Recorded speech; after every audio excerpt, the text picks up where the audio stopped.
Hi, this is Chuck Lavazzi with KDHX FM, and here with me through the miracle of Zoom from Scotland is Nicholas McGegan. Welcome to the Zoom. Thank you. And it's even more miraculous because I'm actually sitting in Berkeley, California. Oh, that's right, but the you background is in Scotland. So this is even wackier. Yeah, I'm sorry. Miracle it is, though. Miracle it is. A virtual background. This is my real background. This is my real office. Right. And we're talking because you're going to be here. We're recording this on the 18th of November, but of course on December 3rd through 5th, you will be here with the St. Louis Symphony, not recording, but you will actually be recording for the radio, which will be performing a concert of music by a pair of Bachs, the famous Johann Sebastian and one of his many musical sons, Carl Philipp Emanuel. And since that's the upcoming event, let's talk a little bit about both of those guys. And I'd like to start with C.P.E. Bach because he was a remarkable character and is probably not that well known to a lot of concertgoers. No, he's not. I think if his name was not Bach, he might, in a way, be just as well known. There's no reason why he should be under his father's shadow, as it were. He's a wonderful composer in his own right. In terms of the kind of music he wrote and when he lived, he's kind of between two periods a little bit. He's not exactly what we think of as Baroque music, which is what obviously Johann Sebastian wrote, and he's not quite classical. He's in betweeny, if you like. Some people call it Rococo, but that makes it sound like mice and china, that it's all very pretty and stuff. His music is very daring, full of surprises, sometimes very hard driven, but also full of Empfindungskeit, what the Germans call sensibility. It wears its heart on a sleeve, particularly in the slow movements. And he was, of course, I was going to say it was called the Empfindungsstil. Yeah, the sensibility. It's half of the Jane Austen novel. Without the sense, it's the sensibility. And he was much admired by Haydn, particularly, and he lived really a very long time. He was born in 1714, but he died only 4 years before Mozart died. He died in 1788. So he had a long career. He worked for a good many years for King Frederick the Great of Prussia in Berlin, which was very much a full-time job, because when the flute-playing king wasn't destroying the Austrians and being rather good at the art of war, he seems to have been an extremely good flute player, and he certainly played a flute concerto every day of his life if he could. And so his musicians were kept very busy providing the flute concertos, making sure that they didn't have any bits he couldn't play. Yes. He certainly didn't provide something that the king found too difficult. But he must have been really good, because the music that survives, and he composed a little bit too, so the king did, maybe corrected by one of his lackeys. But then C.P. Bach took over from his father-in-law, Georg Philipp Telemann, as the main Mr. Music Man, if you like, for Hamburg, much as his father was in charge of all the music in Leipzig. So he had a very glittering career. He was famous as a keyboard player, but also as a theorist. He wrote a wonderful book on how to play the harpsichord and continuo. That's playing the harpsichord in the orchestra. But he wrote, and he also wrote a lot of music which is not performed today. He wrote many passions, just like his father wrote the St. John Passion and the Matthew Passion. He had to produce one every year for 20 years. And they're a lot more modest than, or should we just say, let's be honest, a lot shorter than the Matthew Passion. The Hamburgers maybe were less patient. They only wanted them to last an hour. But he wrote a lot of those. He wrote oratorios. The only thing he never wrote, just like his dad didn't, he didn't write any opera. Right. I know he also wrote quite a few symphonies or sinfonias, and we have a couple of them on the program. He did indeed, yeah. These were performed, the early ones at least, were performed by the orchestra of King Frederick the Great of Prussia. But then he published much grander ones with lots of wind instruments. And we're doing one of each. We're doing Oh, okay. one of the string symphonies, which was written and dedicated to the Baron von Swieten, who was the person who later in life wrote the librettos for Haydn's Creation and Seasons, and was a great lover of what in those days they referred to as ancient music. In other words, people like J.S. Bach. And he was a great friend and supporter of Mozart. So he's a fascinating composer, and these symphonies are extremely, let's say, wild. One of them is definitely, the one with winds is definitely in what's called the Sturm und Drang, storm and stress style. This is very much away from the sort of comfy Earl Grey on the sofa kind of elegant music of some of the earlier part of the 18th century, or the slightly pre-classical music of his much younger brother, Johann Christian, who was a great influence on Mozart. This is wild, pushing the boundaries music and virtuoso too. And it definitely, you could tell that decaf had not been invented. Well, coffee houses were very popular back then. Very popular, but it was the real thing. Yes, yes. So very high energy, and full of surprises. Surprises was you can't get too comfy in his music, and I think that's something that Haydn learned. Just constantly astonish, leading your audience up the garden path, give them something they're not expecting, and it's a terrific style he had. He also is another wonderful link because he had a number of students on the keyboard, two of whom were Mendelssohn's great aunts. Oh. And he indeed, that one of the last pieces that C.P. Bach wrote was a double concerto for Mendelssohn's great aunts. And the Bach connection goes obviously from J.S. Bach through to his son C.P. Bach and to Wilhelm Friedmann, another of the sons, and then down through the Levis and Itzigs, the very wealthy Berlin families, who then, in the early 19th century, had Felix and Fanny, the two famous Mendelssohns at the beginning of the 19th century, and they got the Bach bug big time, but they got it directly, as it were, through relatives and from Bach's children. You know, this brings up something else that I think you talked about on the call Wednesday, is that Bach's music was really not well known after his death, and it tended to just it tended to disappear for quite a while until it started getting revived by people like Mendelssohn. Absolutely. I mean, a lot of composers go into that sort of slump, if you like. Vivaldi's another case. Yes. If you'd asked Beethoven who Vivaldi was, he probably would have had the first idea. But Beethoven did know who Bach was because he kept a copy of the 48 Preludes and Fugues by his bed, and he'd studied that. But it was really the only composer who kept a good deal of popularity after his death was Handel, but not the operatic Handel, the one that we know and love as much these days, but the oratorio one. And so oratorios like Messiah and so on continued to be performed and have continued to be performed up to the present day. But most composers go out of fashion. And I think you could say that that happened to J.C. Bach big time. J.S. Bach, I should say, big time. Yeah. Yes. Well, as in fact, two of the pieces you're going to play in the second half, the Brandenburg Concerti, just really sat on a shelf for many years. I think one of the reasons for this is that J.S. Bach, relatively speaking, published very little of his music.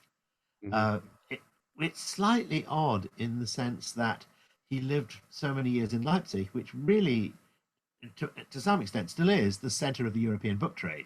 The Leipzig Book Fair is still a big deal, and it certainly was in Bach's day. If you wanted a book published, or you wanted to find a book, you went to Leipzig because somebody would have a copy. That's where the publishers exhibited their wares. And so Bach's published works are really works for the ages. He published organ preludes. He published French suites, German suites, These are publishing monuments, not terribly practical. Music that was meant to be played generally just circulated in manuscript. And that's what happened to the Brandenburgs. Now, first of all, let's get the fact that the Brandenburgs he didn't write them as Brandenburgs. He wrote them as concertos for next Thursday, wherever he happened to be. The earliest one is Brandenburg 1, some of which dates from 1713 when he was in Weimar. And then he went to the court of the Prince of Anhalt-Köthen, who, being a Calvinist, had no organ in his chapel. So there was no sacred music to write. But the prince himself played the viola da gamba and could even have played in Brandenburg 6. In fact, there's the gamba part. And so what the Brandenburgs really is a marketing piece. Resume. In two senses. A resume. One is that if you wanted to publish anything, or you wanted to get something to look like a finished piece of music in those days, you published them in half dozens, occasionally in dozens, so that you have the 12 concertos by Corelli, you have the 6 concertos of Handel Opus 3, the 12 concertos Opus 6. So to have 6 Brandenburgs is the sort of the standard unit, as it were, to show what you mean. He could have published them, but no one could have played them. They're very, very, very difficult and need a very fancy orchestra that most people couldn't have afforded in those days. But it is, on the other hand, a resume, as you say. This is what I can do. These are this is some of the wildest concertos that you'll ever hear. Put them in a nice book, write a lovely preface, a very obsequious preface in French to the Marquis, dated exactly 300 years ago, incidentally. It's March the 24th, happens to be Telemann's birthday, but March the 24th, 1721, so 300.5 years ago. Very good reason for playing them, I think. Yes. And sent them off to the Marquis, who was a close relative of the King of Prussia, not Frederick the Great, but his rather eccentric father, and apparently put them on a shelf, and that was it. He may have opened the score, he may not have done. He might have received things like this every couple of weeks. You know, lots of people would like to work for a member of the royal family, and they send in their CV. Some saying I'm really good as a wine waiter, and some saying, oh, I've written some concertos, you might like them. So they sat in the library, and they didn't really get opened. They went through various hands until the middle of the 19th century. And there we are. And you said something that reminded me that you talked about someone might have said, I'm a great wine waiter. Composers were kind of seen at the time, and musicians, just as potential employees, probably not much more respectable than a wine waiter, really. I would say Bach would definitely be a sommelier. I mean, he was the boss. But it was quite normal, for example, in 18th century England, to put out a wish to have a servant who could be a valet and horn player. Yeah, and we tend to forget that these days. But, yes, there's even pictures of people pretty much doing that because if you wanted a really good doorbell, you hired two horn players who would stand. There's even a house, Saltram House in Devon, where there are 2 hooks beside the door. for the horn. For the 2 horns, so that the servants could rush down and go toot, toot, toot when somebody's carriage arrived to welcome them. As long as we're talking about those concerti, let's not fail to mention who's going to be playing them. Right. On the 3rd through the 5th. The viola parts are going to be played by Andrew Francois. I'm looking at my... Beth Goodman Chu is the other one. Yeah. Wonderful members of the St. Louis Symphony. And it's unusual to have concertos for violas.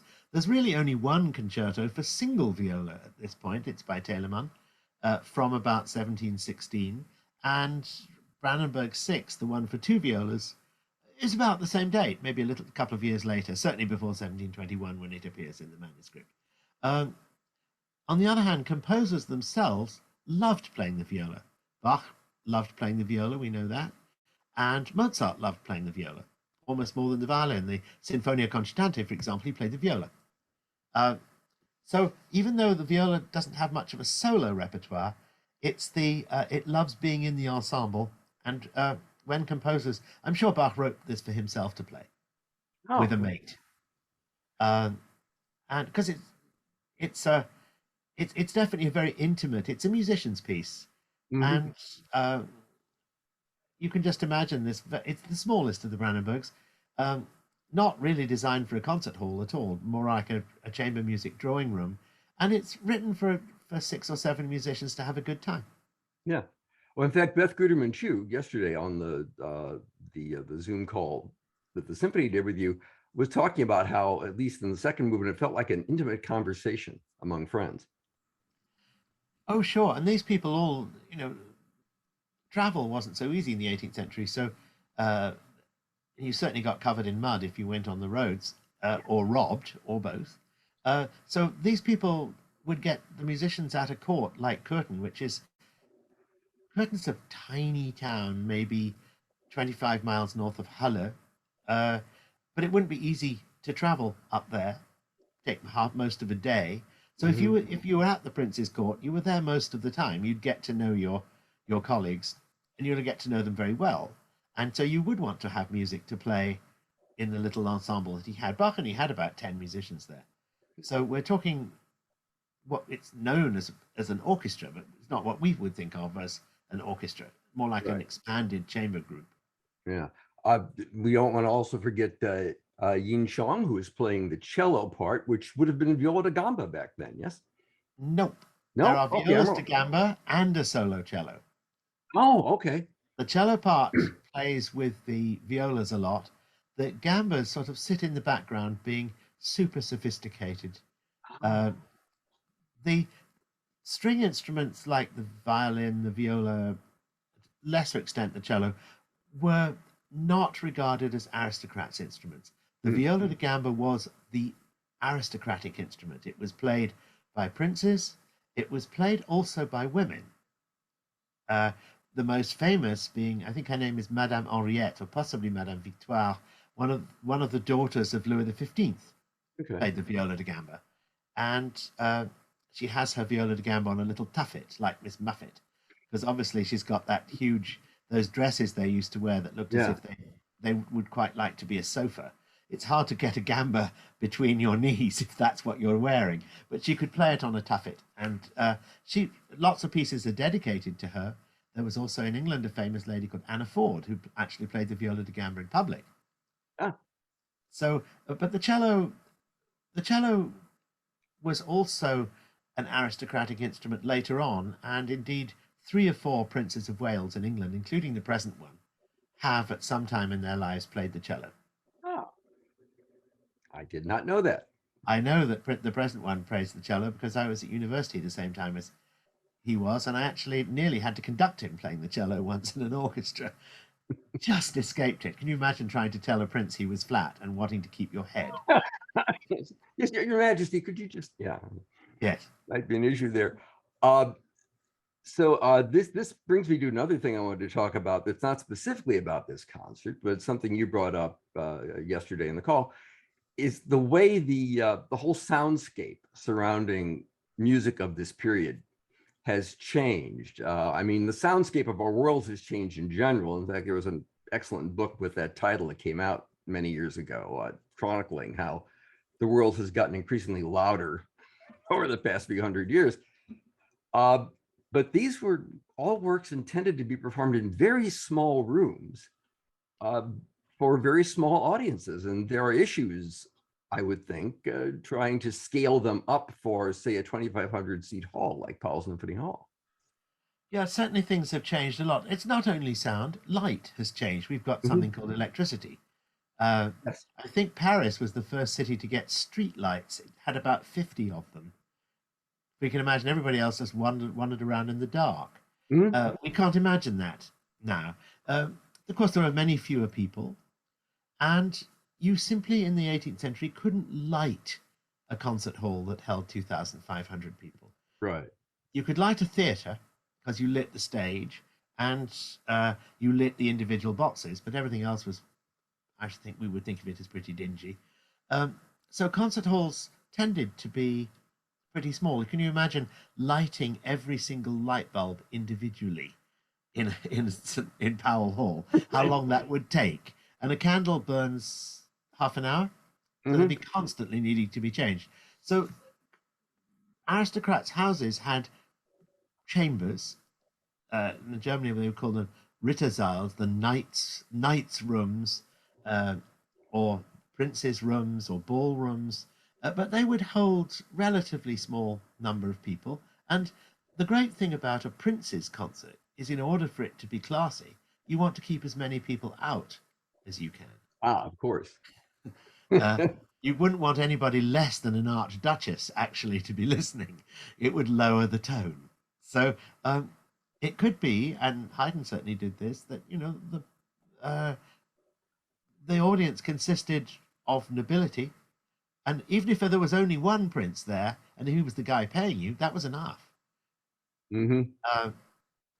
You could also be sure that C.P. Bach working in Berlin, J.S. Bach working in Curtin, and the Prince Nicholas Esterhazy for Haydn, these were all people who loved music, and a lot of them played themselves. Mm-hmm. And so we're talking a very sophisticated audience who would, shall we say, get the complications of Bach. Whether they were actually playing it and had to experience how hard it is to play, or just listening to the intricacies of it. And being up close and personal to something like a Brandenburg really helps you hear just how intricate these pieces are. Orchestra music comes in the later part of the 18th century, but even then, Haydn's concert hall is 700 or 800. That was considered a large space. Yeah.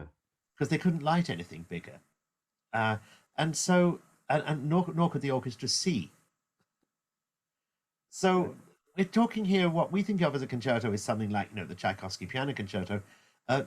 These are concertos because they feature a single or a small group of instruments, in these cases, small groups of instruments, what in the 18th century would have been called concerti grossi, big concertos, rather than just one solo, like the Seasons of Vivaldi. And an audience of maybe 25 people sitting round. Yeah. It's a very different oral experience. And when you're trying to project that into a space of a couple of thousand, the size of the Colosseum in Rome, if you like, you have to do them in a slightly different way. In the same way as if we were not using a microphone, if you're talking to a small group, you're talking in one way. If you're talking to 2,500 people, you're talking in a different way. Yes. You're enunciating, you're speaking more slowly, and so on. So I hope Brandenburgs, I've done all the Brandenburgs in Powell Hall, and they work fine. But it would be a very different experience. It's sort of, I almost wish that the audience was on stage. Yeah. Now, funny enough, the hall where Bach played in the palace in Curtin still survives. We can see how big it was. Architecturally, it was altered in the early 19th century. It's been modernized, but it hasn't been made any bigger. And we don't even know if that was the room they were actually played in. It could have been done in a smaller one. I was quite recently in a palace in called Rheinsberg, which is just north of Berlin, where where Frederick the Great lived when he was a young man, and there is a music room, but it was too big. But we would think of it as 35 feet by 35 or something. He had a much smaller room round the corner where he really liked to play, which is the size of the average living room. Yeah. So I mean, as a conductor, are there adjustments you have to consciously make, or ways that you have to think differently about this music because you're performing for such a large group? Yeah, well, one thing you have to do is not to try to aggrandize it so that you'll sort of sling it to the back of the hall. What you want to do is to encourage the audience maybe to move a couple of inches further towards us, sit on the edge of their chair, and just get used to the intimacy of the music. Draw the audience in as opposed to trying to push the music out. Yeah, I think it would be great if everyone was in the first 10 rows, frankly. They're quite pricey seats, so you don't want and of course sound goes up, so it's also quite nice to be above the musicians. You can often say the front of the balconies in Powell Hall you can hear beautifully. Yes, whereas if you're If you're stuck under the balcony, it's not so great. Yeah, which is in fact where we're going to be when we come to Yes. see your concert is Yes. up there in the dress circle. So yes, the sound is quite good up there. Yeah, even though you are quite distant, you're still the sound is good because you're up a little bit. Hmm. Yeah, yeah. I'm trying to think. There was something else I was going to bring up, and now I've forgotten it. But I can bring up something for you if you like, which is please do. Yes, the harpsichord is the ideal instrument for a small room. Oh, yes. If you had a Bösendorfer or a great big Steinway on stage trying to play this, it would just drown everything out. On the other hand, a harpsichord trying to play the Tchaikovsky piano concerto would be extremely silly. First of all, you wouldn't have enough notes, you have no dynamics, and harpsichords are designed for small spaces. So I hope they won't make the harpsichord to make it artificially loud, because in Bach's music it needs to be there as part of the sound, but it's not adding any extra chords or anything like that, because Bach's already fully scored. Right, it's a continuo, so it's a continuo. It adds a bit of pep to the rhythm as well. And we have a harpsichordist whose name I've forgotten already, but you have that Mark Schuldiner. Yeah, and have you worked with him before? I'm trying to remember. Yes, several times. Yeah, okay. In St. Louis, he came down when we were doing, I think it was the Vivaldi Gloria, and he actually played the organ. Oh, for that. But I also know him from Chicago. Because one of the things he does besides playing very well is also he's an excellent tuner. And I was doing a concert of 17th century Jewish music from Venice, and there was suddenly Mark providing all the keyboards. So it was great to see him again. So this is the third time I've worked with him. He's terrific. So that would be great fun to see him again. And it's just a hop, skip, and a jump down from Chicago with a harpsichord. I don't know if he's bringing his own harpsichord. We'll find out. Okay. I think that's mostly what I had on my list of things to bring up. I do want to say this. I have seen you many times at Powell Hall and reviewed you on many occasions. Yes. And one of the things I always notice when you get on, you don't just walk out on stage, you bound out on stage. I mean, at one point I commented on the fact that you ran out on stage and you walked up to the podium and you rubbed your hands together. And I said, it was like he was saying, oh, this is going to be such fun. Well, it's going to be, I hope.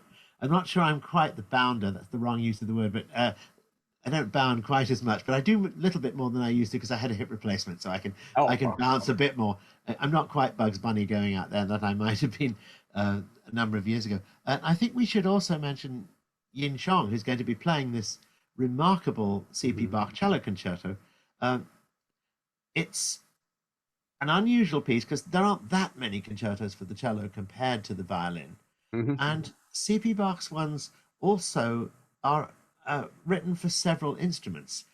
He would write a concerto which could be played on the cello, on the keyboard, or the flute. But he altered them in such a way that although the music is essentially the same, he's adapting them perfectly for whichever instrument it is. So he had to write a flute concerto, of course, because the king probably paid him to. But then he said, well, why not make it for the cello as well? We've got a mate who plays the cello, and I'm sure he'd love to have this concerto. And then he said, well, I'm a great keyboard player. I could play it on the harpsichord. So it gives it a bit more of a shelf life. Yeah. And this, I have to say, the one she's playing in A major is my favorite. It's of the three. Very sparkly in the last one especially, but with a very, very deep, slow, sad, miserable, back to that very sensitive, full of sensibility, slow movement, wearing your heart on your sleeve, which of course, as the 18th century goes on, becomes increasingly part of the makeup of how people thought.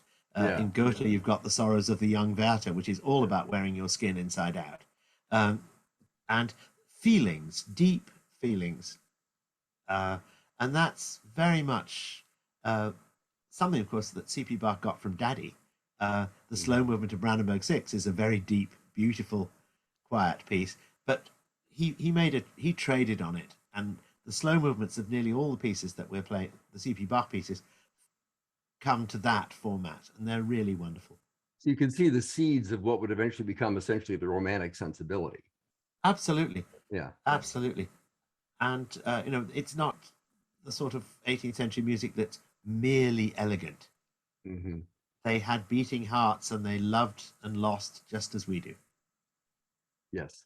We tend to have this artificial image of these stiffly posed people in wigs and elaborate gowns, and we forget that they were just as human as the rest Yeah. of us. And the ones we're thinking of are only the rich ones. Can you imagine what it'd be Yes. like if you're basically living on the street, or, making one of those dresses by candlelight, working through the night, sewing the silk for something that the Queen might wear once?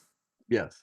Yes. It isn't the way it looks in those Hollywood movies from the 50s, but Or the Scarlet Pimpernel is not how it was for everybody. Yes. Yes. I always say that I'm glad I was not born before the age of relatively painless dentistry myself. Yes, young, rich, and good teeth is what you needed. Yes. Anyway, well, once again, Nick McGegan, thanks for taking some time to talk to me. Once again, you are going to be conducting music by C.P.E. Bach and Johann Sebastian Bach, December 3rd through 5th at Powell Hall, slso.org for more information. I look forward to seeing you on stage again, because you always, as I alluded to earlier, have this tremendous joy and enthusiasm for the music, and that really communicates itself to the audience. Thank you. I can't wait to come back, because I was supposed to have a concert last February, which is, of course, just when the symphony was not performing. So I missed out on my annual jaunt to St. Louis, but I get to come now, and that's absolutely terrific. Can't wait. And with a live audience too.